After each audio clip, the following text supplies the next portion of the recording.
Hello friends, I am Dr. Gitanjali Dambalkar. I am a pediatrician practicing in Sector 66 in Gurgaon at my clinic by the name of Gurgaon Child and Vaccination Clinic. I am here today to educate parents about a very common childhood issue which is often labeled as temper tantrums. So what exactly are temper tantrums?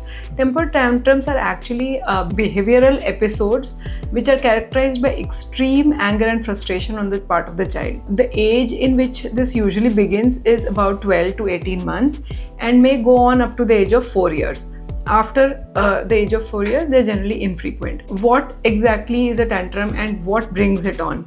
So the thing is, the most common cause for a temper tantrum is actually a child seeking attention.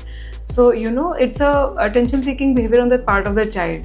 Sometimes that the child may be aware that the parent is busy, or sometimes child may want a certain demand at such times. And younger kids, of course, they cannot at all times vocalize their particular demands. Their language is not so flourished that they are able to communicate their needs well. So these are usually the common reasons why temper tantrums occur. Now, when a temper tantrum occurs, it is very disheartening for the parent also to witness it, and not be able to do anything about it is another thing.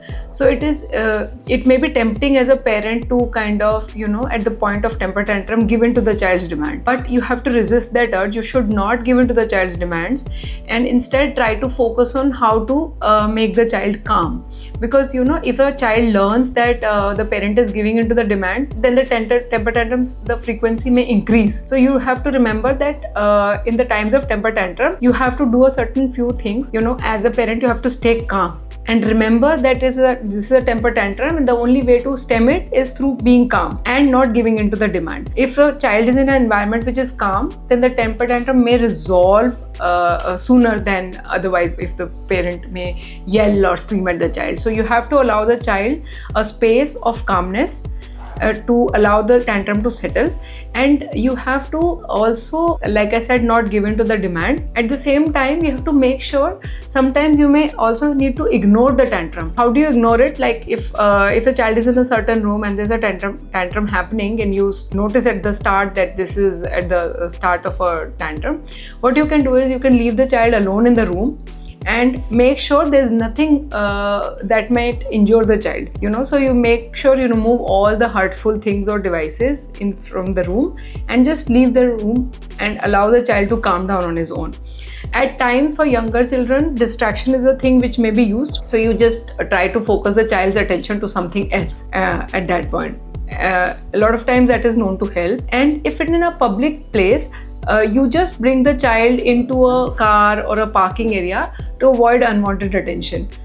But remember that you do not have to give in to the demand. It's a very common thing that parents do.